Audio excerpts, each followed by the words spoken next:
হলে ও বুঝবে, সবানা বুঝবে। মুসলমানদের ক্ষেত্রে বলে নামাজের পরে, নামাজের আগে এরকম টাইম দেবে, মাগরিবের পরে, নাহলে আজানটা অসুবিধা হয়ে যায়।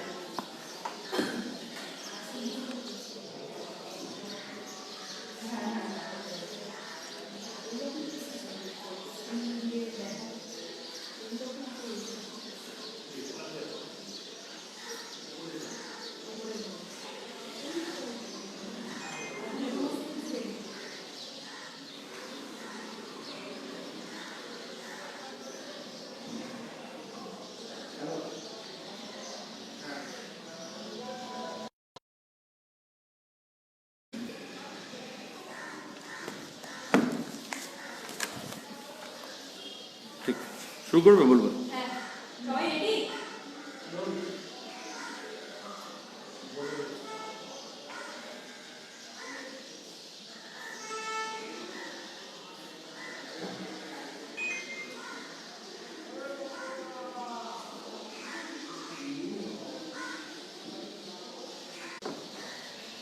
গত কয়েকদিন ধরে বিশ্বভারতী বিশ্ববিদ্যালয়ে এক অচলাবস্থা সৃষ্টির চেষ্টা হচ্ছে। প্রথম থেকে ওখানকার ছাত্র শিক্ষক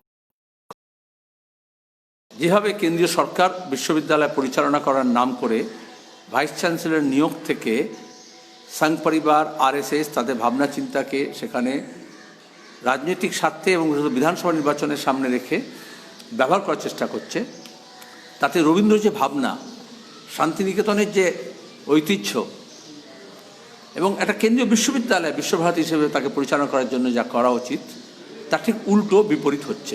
পশ্চিমবঙ্গে তখন তাদের খোলা ছুট সব জায়গায় করছে, কিন্তু বিশ্ববিদ্যালয়ে ভাইস চ্যান্সেলর কেন ব্যবহৃত হবেন, রাজনৈতিক সভা কেন রাখবেন?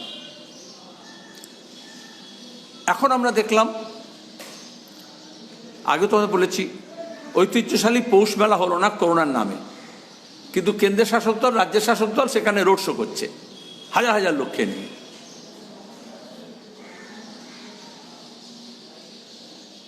আরএসএস বেছে নিয়ে কেন্দ্র সরকার যেভাবে ওখানকার ভাইস চ্যান্সেলর নিয়োগ করেছেন, তিনি আগে থেকে কন্ট্রোভার্সিয়াল। দিল্লি বিশ্ববিদ্যালয় নির্দিষ্ট অভিযোগ তার বিরুদ্ধে, অথচ এরকম লোককে ব্যবহার করে, আর এরকম কিছু তথাকথিত বুদ্ধিজীবী ব্যবহৃত হন নিজেদের স্বার্থে, তখন তার কোনো মত থাকে না, তখন ওই দলের মতই মত। আমরা অন্যান্য ক্ষেত্রে দেখেছি, আমাদের রাজ্য বিশ্ববিদ্যালয়ের ক্ষেত্রে দেখেছি। এখানে আমার এই নেতাজি সুভাষচন্দ্র বোস নিয়ে কালকে যা হলো কাণ্ড, হইচই ব্যাপক। ইন্টারেস্টিংলি ওনার কিন্তু যে PhD research London school of ইকোনমিক্সে, সেটা হচ্ছে ওই পিরিয়ড নিয়ে, ওই সময় নিয়ে, নেতাজি কাল নিয়ে এবং নেতাজি সময় নিয়ে। তার ভিতরে একটা বই আছে, Subhas Chandra Bose and middle class radicalism. এখানে নেই, লন্ডন এবং নিউ ইয়র্কে পাবলিশ হয়েছে। এখানে এখন বিজেপি আরএসএস যেভাবে আইকন খুঁজছে এবং দখল করার চেষ্টা করছে, এখানে কিন্তু অনেক ডিরোগেটরি কথা লেখা আছে তার রচিত বইতে। এটা আমি বিজেপিকে এবং তার গুরুদেবদেরকে জিজ্ঞাসা করছি, যারা এখন তাকে ব্যবহার করছেন, উনি তো ব্যবহৃত হচ্ছেন, এরকম বিকৃতি ঘটে, কিন্তু তার এই বইতে ছত্রে ছত্রে সুভাষ বোস সম্পর্কে তার মূল্যায়ন। তাহলে আরএসএস এবং বিজেপি বলুক যে তারা এটাকে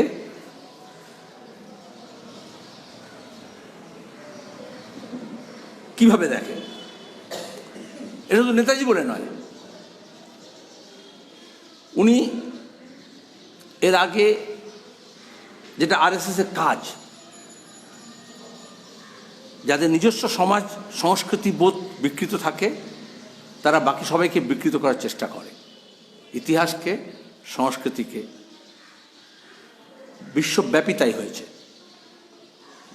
বর্বর জাতি সভ্যতাকে ধ্বংস করার চেষ্টা করে, উল্টো দিকে যাদের সংস্কৃতি নেই, সাংস্কৃতিক ইতিহাস নেই, তারা এই সাংস্কৃতিক যে ধারা আছে তাকে নষ্ট করার চেষ্টা করে। উনি রবীন্দ্রনাথ সম্পর্কে বলে দিলেন বহিরাগত। যখন এইসব বহিরাগত প্রশ্ন হচ্ছে, আমি আগে দিয়ে বলেছি কাউকে বহিরাগত বলা উচিত নয়। কেশবচন্দ্র সেন সম্পর্কে বিশ্ববিদ্যালয়ের মিটিংয়ে ছাত্রদের সামনে তিনি বলছেন, কেশব সেন তিনি তো অসামাজিক কাজকর্ম করতেন।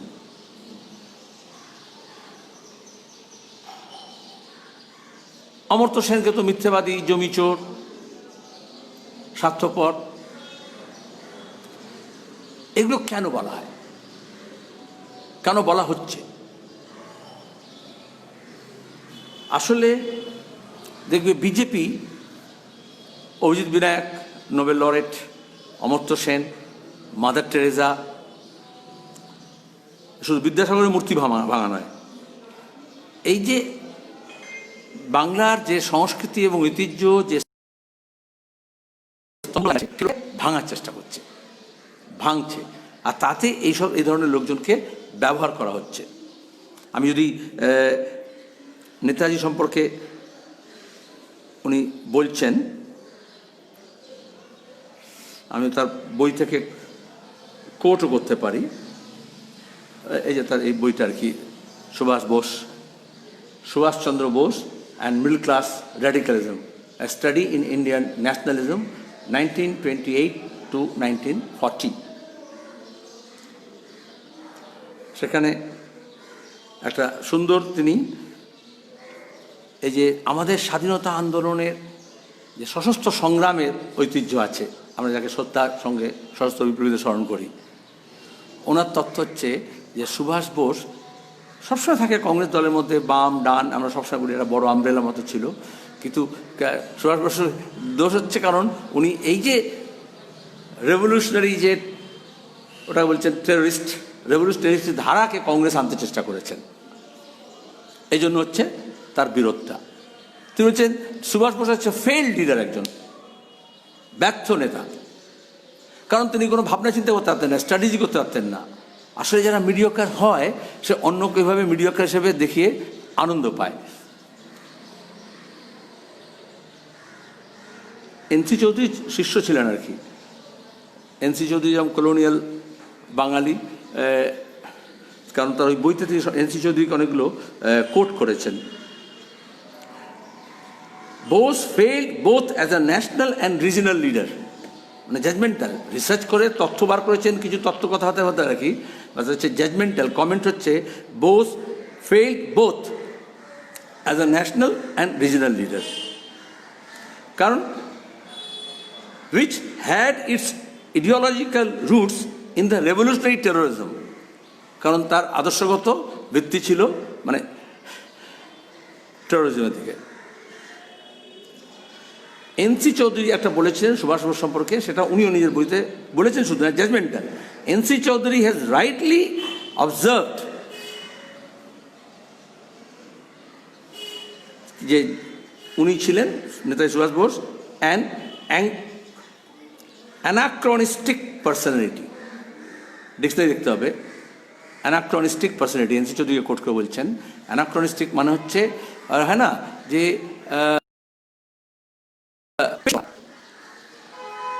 ইতিহাসে আগে আসা উচিত ছিল, পরে এসছেন, বেমানানো। আমরা বলি সুভাষ বোস সময় থেকে এগিয়েছিলেন, তার ভাবনা চিন্তা পরিকল্পনা, সমাজবাদী ভাবনা চিন্তা, সেগুলো সময় থেকে এগিয়ে। উনি এনসি চৌধুরীকে কোট করে বলছেন হচ্ছে তোমার গিয়ে পেছিয়ে পড়া, এবং তারপর যুক্তি দিয়ে বলেছেন উনি সেই গান্ধীজির সময় একটু বেমানানো হয়ে গিয়েছিলেন। যদি উনি অরবিন্দ বা তিলকের সময় থাকতেন তাহলে ঠিক ছিল। মোদিজি এসে অরবিন্দ দুবারই যতবার এসছেন বললেন, এরকম অনেকেই হয়। আমরা স্বপন দাশগুপ্তকে নিজে দেখছি না, যে একসময় গ্রামসির ভক্ত ছিলেন, লেখালেখি আছে, বই আছে, হ্যাঁ, রণজিৎ গুহর সঙ্গে, আর এখন দাঁড়িয়ে হচ্ছে গ্রামসি থেকে সাভারকার। তো বাংলা নির্বাচনকে কেন্দ্র করে এই যে ইডিওলজিক্যাল ব্যাংক্রাপসি গত 10 বছরে যা দানা বেঁধে উঠেছে, তাকে ভারতীয় জনতা পার্টি আরএসএস আরও বেশি করে ব্যবহার করছে, আমাদের যে ঐতিহ্য, আমাদের যে সংস্কৃতি তাকে নষ্ট করছে। কালকে একটা সাংস্কৃতিক অনুষ্ঠান হলো, নেতাজির জন্মদিন, খুব ভালো, অনেকে খুশি হলেন, লাইট অ্যান্ড সাউন্ড হয়েছে। নেতাজি সুভাষ বোস 1929 সালে অ্যালবার্ট হলে খোদ নজরুলকে বলছেন, ও নজরুল যখন 29 বছর বয়সী, কাজী নজরুল ইসলামকে বলছেন আমি গোটা পৃথিবী ঘুরেছি, যেটা মোদী কালকে বক্তৃতা বললেন যে উনি ঘুরেছিলেন গোটা পৃথিবী, আর গোটা দেশ ঘুরেছি, দেশে বিভিন্ন জায়গায় গিয়েছি। কিন্তু ওই যে নজরুলের ওই গানটা, দুস্তর পারাবার, হ্যাঁ, দুর্গম গিরি কান্তার মরু, দুস্তর পারাবার, লঙ্ঘিতে হবে রাত্রি নিশীতে যাত্রীরা হুঁশিয়ার, এইরকম গান আমি কোথাও পাইনি, শুনিনি। তারপরে তার নিজস্ব পছন্দ গান হচ্ছে সুভাষ বোস অনুপ্রেরণা পান ওই নজরুলের ওই গান দিয়ে, এটা অন রেকর্ড, সুভাষ বোসের রেকর্ড আছে। অথচ কালকে নানান রকমের অনুষ্ঠান হলো, ইম্প্রোভাইজেশন হলো, তো ওই গানটা হওয়া উচিত ছিল। কিন্তু এটা আজকের বিজেপি এবং মোদী সরকারের সঙ্গে বেমানানো, কারণ ওই গানে লেখা আছে কান্ডারি বলো ডুবিছে মানুষ সন্তার মোর মার, হিন্দু না ওরা মুসলিম ওই জিজ্ঞাসে কোনজন, কান্ডারি বলো ডুবিছে মানুষ সন্তান মোর মার। যারা প্ল্যান করেছিলেন সাংস্কৃতিক অনুষ্ঠান, তারা এই গানটাকে রাখার চেষ্টা করেছিলেন, কিন্তু যে ওপর থেকে যেটা থাকে আর কি, যে না এটা কোনটা খাপ খায় কোনটা বেমানানো হয়, যে মোদিকে বসিয়ে আর বলবে হিন্দু না ওরা মুসলিম ওই জিজ্ঞাসে কোনজন, কান্ডারি বলো ডুবিছে মানুষ সন্তান মোর মার, সেটা চলবে না। তাও আমি ধন্যবাদ জানাচ্ছি, ওটাকে অন্তত এডিট করেনি, অনেক জায়গায় এডিট করা হয়, ওই যে কদম কদম বাড়ায় যা, ওটার মধ্যে ক্ষুধা শব্দটাও আছে, ক্ষুধা তেরি শুনতি রহে, তো ওটা কিন্তু কালকে যে গানগুলো শুনছিলাম তাদের খেয়াল করছিলাম যে না, সেটাকে এডিট করেনি। এগুলো রিলিজিয়ান নিউট্রাল, এগুলো কোনো ব্র্যান্ড নয়। ঈশ্বর, ক্ষুধা, এগুলো হচ্ছে বরঞ্চ ক্ষুধা শব্দটা ইন্ডিয়াতেই, ভারতীয় যে সংস্কৃতি, এটা মুঘল সময় এটা হয়েছিল, এখন দেখবে অনেক সময় আবার নতুন করে আবার ব্র্যান্ডে ফিরে যেতে চাইছে, যাতে রিলিজিয়ান নিউট্রাল হয়, সবাই ব্যবহার করতে হয়। তাহলে আদাব শব্দটা এলো, যে কোনো ধর্মের ব্যাপার নয়, একে অপরকে সম্মান জানাচ্ছে। সেরকম হচ্ছে ওপরওয়ালা যেরকম বলে, রবীন্দ্রনাথ তার সমস্ত গানে, কবিতায়, সাহিত্যে ওই জন্য কোনো একটা ব্র্যান্ড ঠাকুর বা দেবতার নাম না ব্যবহার করে প্রভু, লর্ড, তাই তো, এইভাবে তিনি বলেছেন। তো ওই রকম ওই গানে ওই রকম খোদা শব্দটা যাতে কোনো স্পেসিফিক না থাকে। এখন অনেক মুসলমানরা বরঞ্চ এরকম করে, এটা পাকিস্তান রেডিও শুরু করেছিল আগে, যে তোমার গিয়ে খুদা হাফিজ বলা যাবে না, ওটাকে আল্লাহ হাফিজ করতে হবে, যেমন ব্র্যান্ডিং করে আর কি। তাই থেকেই তো এই জয় শ্রীরাম ব্যাপারটা আর কি হবে, যারা ফান্ডামেন্টালিস্ট হয় তারা মনে করে তার ব্র্যান্ডটাকে সামনে নিয়ে আসতে হবে, এটা নিউট্রাল যাতে না হয়। যাক, তাদের কোনো প্রশ্ন থাকলে বলো। আমি একটা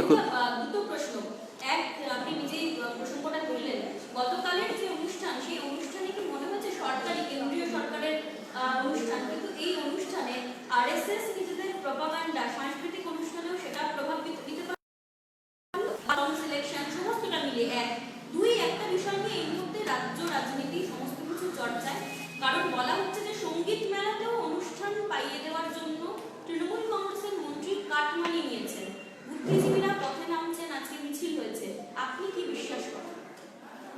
প্রথম কথা হচ্ছে শরৎচন্দ্রের একটা উপন্যাসে আছে, যখন ওই ছোঁয়াছুঁয়ির ব্যাপার আছে, তখন বললো ধর্ম কি এতই ঠুনকো যে তোমার হাতের ছোঁয়ায় ভেঙে যাবে? তাহলে বাংলার সংস্কৃতি কি এত ঠুনকো যে কয়েক লক্ষ টাকা খরচা করে একটা জাঁকজমকপূর্ণ সাংস্কৃতিক অনুষ্ঠান করলেই তার বাংলার সংস্কৃতির উপর তার প্রভাব পড়বে? এটা সাময়িক দৃশ্য শ্রাব্য একটা ব্যাপার থাকে, লোকে এনজয় করে, ঠিক আছে। আর এই যে সংস্কৃতি জগতে কাটমানি বলা হচ্ছে, এটাই তো হঠাৎ করে দেখা যাবে সেই সব শিল্পী, সাহিত্যিক, বুদ্ধিজীবী যারা তৃণমূলের ক্যাম্পে গিয়েছিলেন কিছু গুরুত্ব পাবেন।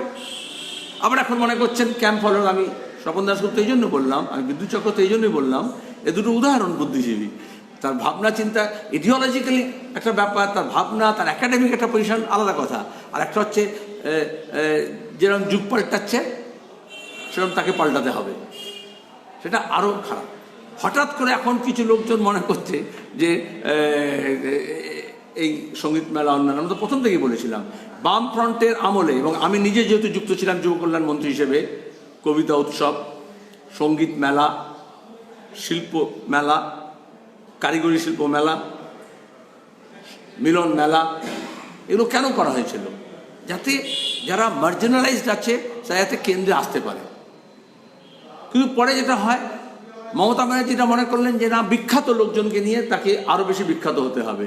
IPL যে জিতেছে তাকে সোনার লকেট দিতে হবে গলায়। যারা উঠতি আছে, যাদের জন্য আয়োজন করা হয়, যাতে সুযোগটা পায় এবং সেখান থেকে ব্রেকটা পায়, এই জন্য যুব উৎসব হতো, এই জন্য ছাত্র উৎসব হতো, এই জন্য শিশু উৎসব হতো। কিন্তু সেগুলো সব মিলিয়ে গেছে। আর যারা এস্টাবলিশ তারা মনে করেছে যে এখন দিনে দিনে পাপক্ষয় করার থেকে ভালো হচ্ছে যদি লেগে পড়ো, জুটে পড়ো, তাহলে একটা ভীষণ বা বিভীষণ বা কিছু একটা পুরস্কার পাওয়া যাবে। ভূষণ, সরি আমি ভীষণ বলেছি, ওটা ভূষণ। তখন তাদেরকে সেই যারা ভূষণে ভূষিত হয়েছেন তাদের মধ্যে কেউ কেউ বিভীষণ দেখা যাবে। জয়নগরের তৃণমূল সাংসদ প্রতিমা মণ্ডল, ওনার কথাতে আজকে শুনতে পাওয়া গেছে কুলতলির সভাতেও ওনাকে ডেকে পাঠানো হয়নি। তার জন্য তিনি দলের বিরুদ্ধে কোনো ক্ষোভ দাঁড়েননি, তিনি বলেছেন তাকে অসম্মানিত করার চেষ্টা করা হচ্ছে, তাকে কোনোভাবে খবর দেওয়া হয়নি, ডাকা হয়নি। কিন্তু আবার তিনি এটাও বলেছেন নির্বাচনের আগে দলের বিরুদ্ধে কোনো কথা তিনি বলবেন না, তার বুঝিতে পারে। কি বলবেন? আচ্ছা, এটা কি তুই মনে হয় একটা আমার সমস্যা? এটা কি মনে হয় আমাদের যে বেকার ছেলেমেয়েরা কাজ পাচ্ছে না রাজ্যের তাদের সমস্যা? এটা কি মনে হয় মাদ্রাসার যে ছেলেমেয়েরা কুলতলিরই যারা হচ্ছে তোমার গিয়ে সার্ভিস কমিশনের নাম ছিল কিন্তু তার অ্যাপয়েন্টমেন্ট পায়নি, বা SSC বা টেটে যারা ঘুষ দিয়েছে পায়নি, বা পাশে রায়দিঘিতে টোটোর জন্য টাকা দিয়েছে কিন্তু টোটো পায়নি, বা যারা আমফানের ঝড়ে আক্রান্ত ছিল তারা যে যা কিছু পাওয়ার কথা ছিল রিলিফ হিসেবে সেটা পায়নি, যার রেশন কার্ড নেই সে রেশন পাচ্ছে না তার, বা যে হাসপাতালে যে বেড পাচ্ছে না তার, তৃণমূলের MLA MP মন্ত্রীরা হঠাৎ মনে করছেন তারা গুরুত্ব পাচ্ছেন না। আর আমাদের কথা হচ্ছে আমাদের রাজ্যের যাদের প্রান্তিক মানুষ, পিছিয়ে পড়া মানুষ, দুর্বল মানুষ, তারা জায়গা পাননি, তাদের স্বার্থকে দেখা হয়নি। যারা লুটে এলোমেলো করে দেওয়া বলেছিল তারা লুটে পুটে খেয়েছে। এখন হঠাৎ এই কথাগুলো বলার মানে কি? মানে আমার কাছে প্রশ্ন করার মানে কি আমি জানি না। মিডিয়াকে আমরা বলছি তো আমাদের রাজ্য এবং দেশের কৃষক কৃষির সমস্যা বোঝাও, যে সাহস তাকে দেখো কৃষক তার দাম পাচ্ছে কিনা, বেকার ছেলে মেয়েদের কাজের প্রশ্ন আছে, শিক্ষাঙ্গনগুলো চৌপাট হয়ে গিয়েছে, পড়াশোনার কোনো ব্যাপার নেই, গোটা একটা একাডেমিক সেশন কী হবে কেউ জানে না, হাসপাতাল চিকিৎসা। কিন্তু তার থেকে দেখা যাচ্ছে যে কে এই দলে গুরুত্ব পেয়েছিল, ও কে ওই দলে গুরুত্ব পাচ্ছে, কে ওই দলে আগে গুরুত্ব পেয়েছিল এখন পাচ্ছে না, কে দলটা পাল্টে নিলে আরও গুরুত্ব পাবে। It's none of our business, neither mine nor yours. But unfortunately, কে ওই জায়গায় বলেছি আমি, এখন হচ্ছে ওয়্যাগস চলছে, ওয়াইফস অ্যান্ড গার্লফ্রেন্ডস, সেটা নিয়ে আলোচনা। I am least interested to comment on such things. এটাও তো মানতে হবে যে এই মুহূর্তে 21-এর ভোটের আগে বেসুরো কথাটা বা দলে থেকে কাজ করতে পারছি না এই ধরনের কথা এখন টপ ট্রেন্ডিং, এগুলো তো হচ্ছে। 21 আসলে এটা বিধানসভা বলে নয়, বাংলায় অনেক আগে 21 আইনের কথা জানো না তুমি? 21 আসলে অনেক উল্টো পাল্টা হয়, হাঁচি মারে না 21 বার। তো আমায় কেন হাঁচি মারছো তুমি? যাদের হাঁচি পেয়েছে তাদেরকে বলো। 21-এ আইন হয়েছে বলবৎ, আমি বলছি এটা হঠাৎ 21-এ নয়, বিধানসভা ভোটের সময় কেন হচ্ছে? তো 21 আইন তো 10 বছর ধরে চলছে।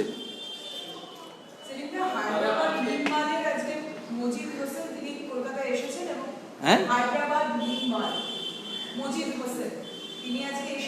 আমি যেসব নাম শুনিনি সেসব নাম নিয়ে আসছো। যদি আব্বাস সিদ্দিকী মনে করেন তাহলে কংগ্রেস এবং বামফ্রন্টের সাথে ফ্রন্টে তারা জোট করে লড়াই করতেই পারেন। এই বিষয়ে আপনাদের কাছে কি কোনো প্রস্তাব বা কিছু এসেছে? আচ্ছা, কংগ্রেস এবং বামফ্রন্ট, বাম সহযোগী দল তারা আসন সমঝোতা করবে। এক, সেখানে থার্ড পার্সন সিঙ্গুলার নম্বরের কোনো জায়গা নেই। দুই, নতুন যে দল তৈরি করেছে, আমি আগেই বলেছিলাম, তোমরা আগে থেকেই তাই চাইছিলে, এটা not in reference to Hyderabad, Kolkata এবং পশ্চিমবঙ্গ যথেষ্ট রাজনৈতিক সচেতন, এখানে রাজনীতি হয়। অনেকে মনে করে বেঙ্গল হচ্ছে অনেক বেশি পলিটিক্যাল স্টেট একটা। তো বয়সের হিসেব করে আমি বললাম যে এটা ট্র্যাডিশনালি এটি বলা হয় পলিটিক্যাল স্টেট। সেখানে দাঁড়িয়ে নতুন দল তৈরি হয়েছে তোমার প্রশ্ন এটা হওয়া উচিত ছিল, সরি আমি প্রশ্ন শেখাবো না, কারণ আমি আগে কমিট করেছিলাম তোমাদের কাছে, তোমরা আগে এসে নিয়ে প্রশ্ন করেছিলে, আমি বলছিলাম আগে দল তৈরি হবে তারপর আমরা কথা বলবো, তাই তো? আমি এমনি করে একটা ব্যক্তি নিয়ে কথা বলতে পারি না।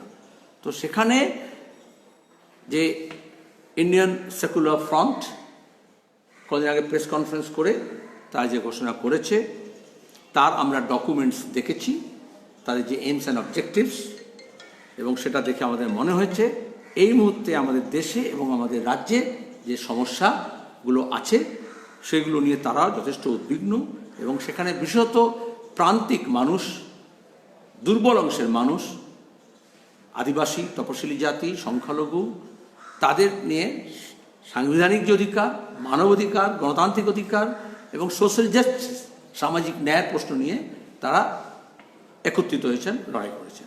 সেখানে আমরা তাকে স্বাগত জানাচ্ছি এবং আমরা মনে করি আমাদের সঙ্গে তাদের একটা ডায়ালগ হওয়া উচিত। কিন্তু যেভাবে সবাই ছুটে ছুটে যাচ্ছে, তুই যারা কথা বললে তারাও গেছে, বামপন্থীরা, বামফ্রন্টটা সেরকমভাবে নয়, এই ধরনের দলগুলো অসংখ্য আরও দল বামফ্রন্টের সঙ্গে থাকতে চায়, এমন দলগুলো চিঠি লিখেছে, আমরা সবার সঙ্গে আলোচনা করছি, ওরাও যখন জানাবেন আমরা তাদের সঙ্গে আলোচনা করব। যেহেতু আমাদের ঘোষিত লক্ষ্য হচ্ছে যে এ রাজ্যে মানুষ তৃণমূল সরকার আর চাইছেন না। বাংলার রাজ্যের ইতিহাস, সংস্কৃতি, এখানকার সমস্যা, তার সমাধান, তার কোনোটার সঙ্গেই আরএসএস বিজেপির তত্ত্ব মেলে না, বিরোধী, স্বাধীনতা আন্দোলন আগে থেকে, স্বাধীনতার পরেও। সেইভাবেই যে কোনো সম্প্রদায়গত দল, সাম্প্রদায়িক দল, তা এই স্কিম অফ থিংসের মধ্যে মেলে না। বিজেপি বা তৃণমূলের মধ্যে তো এই জন্যই লড়াই আমাদের, যে তারা ধর্ম এবং রাজনীতিকে মিশিয়েছেন। সুতরাং আমরা আলোচনা করতে রাজি আছি তাদের সঙ্গে, কিন্তু আমরা বলেছি যে এমআইএম এর থেকে দূরে থাকতে হবে, ইন্ডিয়ান ইউনিয়ন মুসলিম লীগ থেকে দূরে থাকতে হবে, আরএসএস বিজেপি থেকে দূরে থাকতে হবে, তাই তো? তৃণমূল থেকে দূরে থাকতে হবে। এখানে কে এসে কি বললো তার থেকে বড় কথা হচ্ছে এটা আমাদের স্পষ্ট ঘোষণা। সরি, এটা নিয়ে আলোচনা করো না, তোমরা কেন কেটে দিচ্ছ? Please, it should be on your showroom or in your studio, not here. তোমরা এটাকে না, এটা নো, এটাই সরি। আচ্ছা, আবার বলছি আমি, তুমি সিপিএম সম্পর্কে বলো না, তুমি বিশ্বভারতী সম্পর্কে বলো না, তুমি বাংলা সম্পর্কে বলো না, না তুমি কোনটা ভদ্রলোক সম্পর্কে বলছো, আমি কেন বলবো ভদ্রলোক সম্পর্কে বলবো? ভদ্রলোক নিয়ে আলোচনা না করা উচিত, আলো থার্ড পার্সন সিঙ্গুলার নিয়ে আলোচনা করা উচিত নয়। ওকে, যাই বললাম, পরে বলবে আমাকে, তুমি, আমি শুনবো, আমি তোমার চ্যানেল খুলে দেখে নেবো। কারণ বলছে এই জন্যে যেটা নেই, আগে একদিন বলেছে ভুল দেখাকে ইলিউশন বলে, আর যেটা নেই সেটাকে দেখাকে হ্যালুসিনেশন বলে।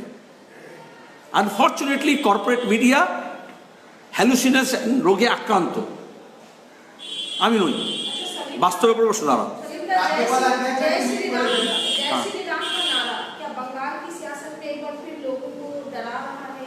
फिर वही है, ये तो प्रेस्क्रिप्शन है, नागपुर का प्रेस्क्रिप्शन है, कोई नारा से कोई दिक्कत नहीं है, लेकिन वो नारा होता है किस लिए, कौन सा नारा। मैं पहले भी कहा हूं,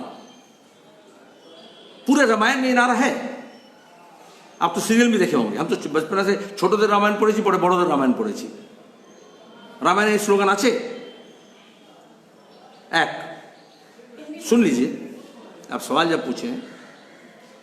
So, with a religious flavor, deliberately এটাকে একটা পলিটিক্যাল স্লোগান তৈরি করা হয়েছে। गोटा, अच्छा, हम तो बंगाल के लोगों को बता रहे थे आपको, हिंदी में प्रश्न करें ना, आप हिंदी में प्रश्न करें सर, चूंकि हिंदी में पॉपुलर है। बंगाल में किसने पॉपुलर किया, कंट्रोवर्शियल किसने किया? हम बीजेपी तृणमूल को क्यों एक साथ बोलते हैं? जब कोई कंट्रोवर्सी तैयार किया, हाथ ताली दो हाथ से बजता है। पिछले लोकसभा के चुनाव में अमित शाह और ममता के अंदर यह फैसला हुआ 2022 का वोट ट्रांसफर का, राजीव कुमार को बचाना हो या भतीजा को बचाना हो, उस वक्त ये बीजेपी वाले, आरएसएस वाले ये नारा दिए, और ममता बनर्जी बांग्ला बोले तेरे गेलें। मीडिया में फुटेज अच्छा हुआ, लेकिन क्या हुआ, जो बंगाल में कभी भी एक दूसरे को जब देखते हैं, इसको संबोधन बोलते हैं, ये नारा नहीं था, ये संबोधन था। बिहार से पूर्वी उत्तर प्रदेश में, जिसको आप पूर्वी बोलते हो, वो एक से दूसरे को मुलाकात होता है, बोलता राम राम। राजस्थान में बोलते हैं राम जी, তাই তো, এটাকে বলে স্যালুটেশন একজনের সঙ্গে। हमारे बंगाल में ये नहीं है, बंगाल में एक दूसरे देखते हैं नमस्कार, हिंदी में बोलेगा नमस्ते। लेकिन कुछ नारा ऐसे हैं जिसको बोलते हैं वार क्राई। जब मंदिर वहीं बनाएंगे, तेल लगाओ डाबर का, नाम मिटाओ बाबर का बोल करके, जब ये आरएसएस का जो नारा है कि हिंदी हिंदू हिंदुस्तान, भागो मुस्लिम पाकिस्तान, मुसलमानों का दो स्थान, कब्रिस्तान या पाकिस्तान, तो उसके साथ ये नारा भी लगाया गया। उस वक्त ही हमने कहा था कि अडवाणी जी का जो रथ यात्रा हो रहा है, उसमें वो राम मंदिर के लिए अगर कर रहे हैं तो उसमें बीजेपी का झंडा क्यों लहराए हैं। मतलब वो मंदिर वाला मामला दिखावा था और झंडा वाला मामला जो था वो असलियत में था। बांग्लाয় বলে লক্ষ্য আর উপলক্ষ, তাহলে লক্ষ্য ছিল दिल्लीर मसनद, उपलक्ष्य ছিল अयोध्या। फिर भी बंगाल में ये, उस वक्त तो हम यहाँ थे हुकूमत में काबिज, हम तो जानते हैं, उस वक्त भी बंगाल में ये जगह नहीं बना पाया कि यहाँ के जहन में, यहाँ के दिमाग में, इसलिए पहले से ये मतलब एक संस्कृति का अंग है, ये अपना सकाफत है, अपना तहजीब है, अपना तालीम है, अपना तमद्दुन है, उसके लिहाज से होता है ये चीज़।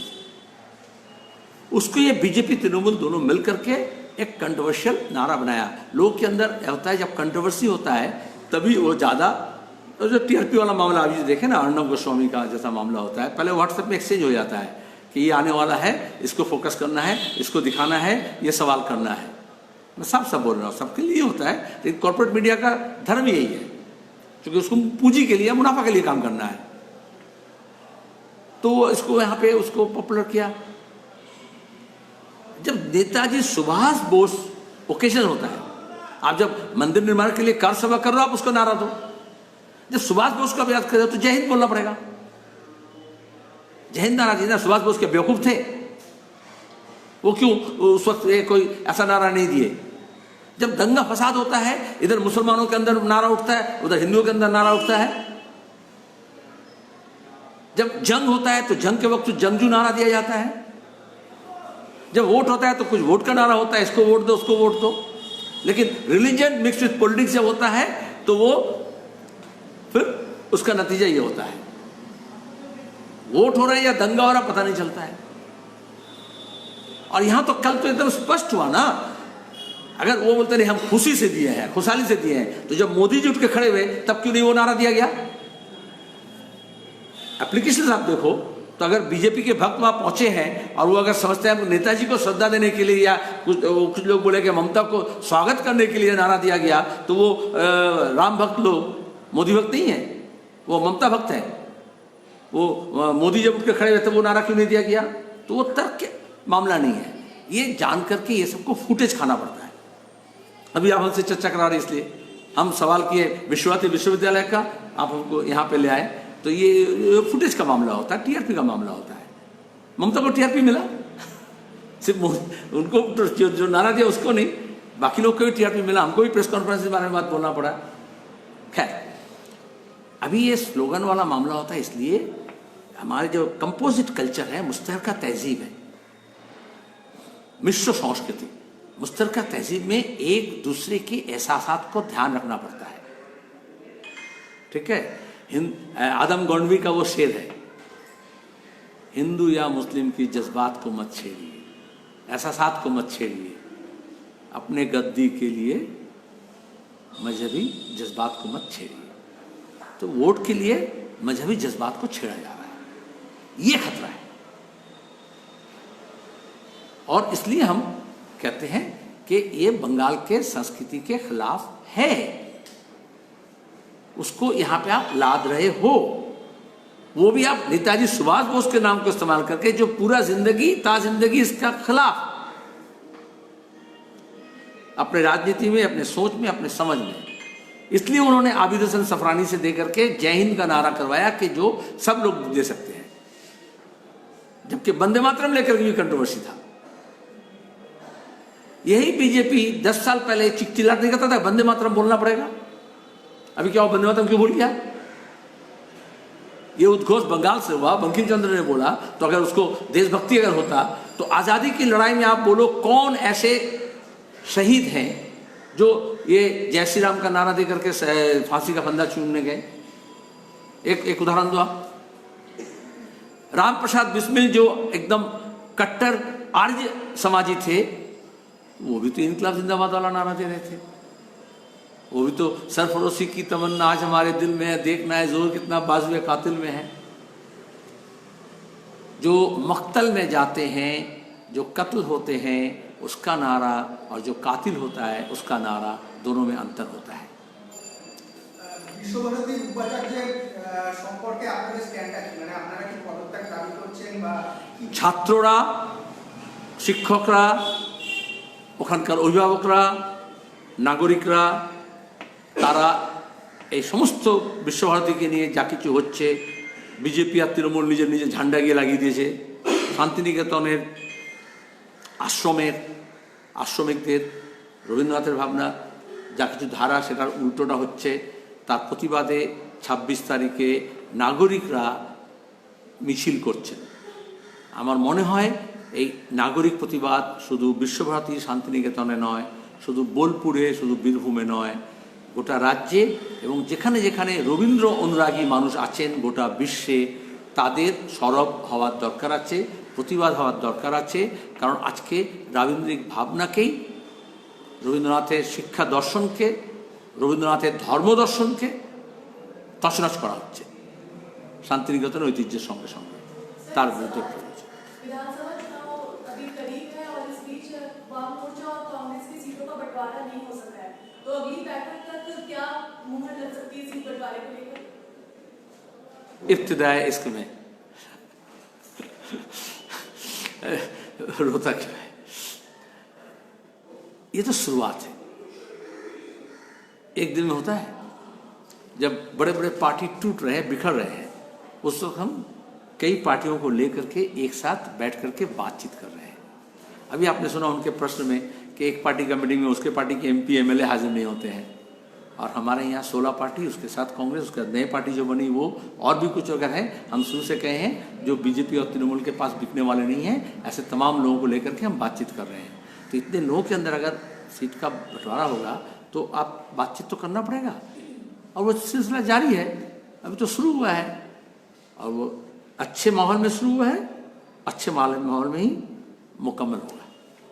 রাজ্যপাল আজকে একটা টুইট করেছেন, ওখানে উনি বলছেন যে রাজ্য এগিয়ে যাবে তখনই, রাজ্যের বিকাশ হবে তখনই যখন গণতন্ত্র প্রস্ফুটিত হবে এই রাজ্যে। আর উনি প্রজাতন্ত্র দিবসে রাজ্যের বাসিন্দাদের জন্য প্রার্থনা করছেন যে যাতে ঠিকমতো ভোট হয়। আবার টুইট করা শুরু করেছেন উনি, আবার টুইট করা শুরু করেছেন উনি না, মাঝখানে হঠাৎ করে মমতা ব্যানার্জি গেলেন, মুখ্যমন্ত্রী গেলেন, তারপর কয়েকদিন টুইট নামক নকল যুদ্ধ বন্ধ ছিল। এক, প্রজাতন্ত্র দিবস উপলক্ষে আমাদের দেশের পরম্পরা অনুযায়ী রাজ্যপাল এবং রাষ্ট্রপতি সুযোগ পান দেশকে এবং নিজের নিজের রাজ্যের বাসীকে সম্বোধিত করতে, টুইটার জন্মানোর আগে থেকে, আর জগদীপ ধনকর রাজ্যপাল হওয়ার আগে থেকে। সুতরাং তিনি যখন বক্তৃতা করবেন, সম্বোধন করবেন, প্রজাতন্ত্র দিবস উপলক্ষে শুভেচ্ছা বার্তা যখন দেবেন, তখন তিনি যা কিছু বলতে পারেন। এক, দুই হচ্ছে প্রজাতন্ত্রকে আজকের দিনের শাসক রাজ্যে এবং কেন্দ্রে তারা রাজতন্ত্রে পরিণত করেছে। গোটা দেশের মানুষ এবং রাজ্যের মানুষ 26শে জানুয়ারি এই জন্য আমরা বলেছি রিপাবলিক ডেতে actually we are রিক্লেমিং the Republic, reclaim the Republic, যাতে আমাদের গণতান্ত্রিক অধিকার ফিরে আসে। উনি বলছেন যাতে ভোট ঠিকমতো হয়, গণতান্ত্রিক অধিকার ফিরে হয়, এটা বাসি কথা। মমতা ব্যানার্জি 1 দশক আগে এটাই বলেছিলেন, দেশি বিদেশি নানান রকমের তাত্ত্বিক এবং নানান রকমের সংস্থাকে সঙ্গে নিয়ে, তিনি শুধু চিটফান্ডের টাকা না নিয়ে, এটাই বলা হয়েছিল। তখনকার মিডিয়া রিপোর্টগুলো দেখবে যে বেঙ্গলে বামফ্রন্টের জন্য ডেমোক্রেসি ডেফিসিয়েন্সি আছে, তো এরা সব এক কাটতে ছিল, সব এক গলে গরু। ডেমোক্রেটিক ডেফিসিয়েন্সি, যেমন ভিটামিন ডেফিসিয়েন্সি হয়, তাহলে মমতা ব্যানার্জি আসবেন ভিটামিন ট্যাবলেটের মতো, তিনি পশ্চিমবঙ্গে যে গণতন্ত্রের যে ঘাটতি আছে সেটাকে পূরণ করে দেবেন। তত্ত্ব করে বলা হয়েছিল, ইউরোপের ইনস্টিটিউট থেকে বলা হয়েছিল, এখানে এসে বলা হয়েছিল, অনেককে সেই জন্য সেই বুদ্ধিতে পুরস্কৃত করা হয়েছিল। কিন্তু 10 বছরে দেখা গেল গণতান্ত্রিক অধিকারকে খর্ব করা হয়েছে। আমরা বলছি বিরোধীদেরকে শূন্য করার চেষ্টা করা হয়েছে, সরকার আর দল মধ্যে কোনো তফাৎ রাখা হয়নি।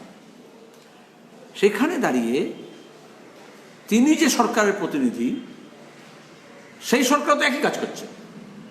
গোটা দেশে আমাদের এখানে যেমন বিধানসভা অধিবেশন ডাকছেন না, গোটা দেশে সংসদ অধিবেশন, শীতকালীন অধিবেশন ডাকেন না। এখানে যেমন বিরোধী কথা বললে মিথ্যা মামলা, সেরকম আজকে কেন্দ্রের অমিত শাহের পুলিশ, দিল্লি পুলিশ, ছাত্র হোক, অ্যাক্টিভিস্ট হোক, সাংবাদিক হোক, সম্পাদক হোক, তার বিরুদ্ধে মিথ্যা মামলা করছে।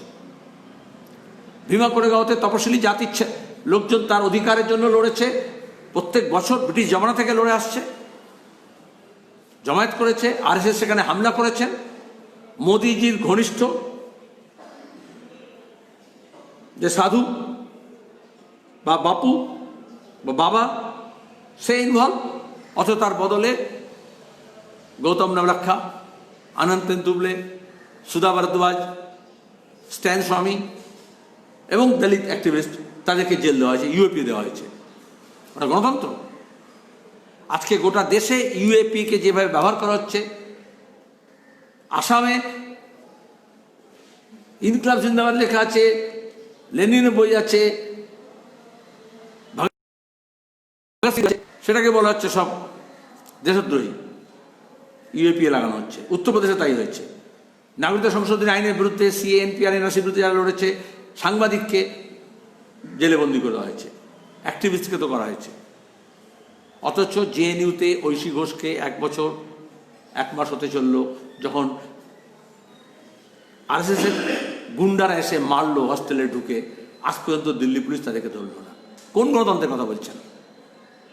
গভর্নর, গণতন্ত্রের প্রথম পার্ট হচ্ছে গভর্নর কম কথা বলবেন, বেশি কথা বলবেন না, কারণ তিনি একটা দেশের সরকারের এজেন্ট, তিনি রিপোর্ট করতে পারেন দিল্লি সরকারকে। এমনিতেই আমাদের মুখরা মুখ্যমন্ত্রী ছিলেন, তার উপর মুখর রাজ্যপাল ঢুকেছেন, এটাই গন্ডগোল হয়ে গেছে।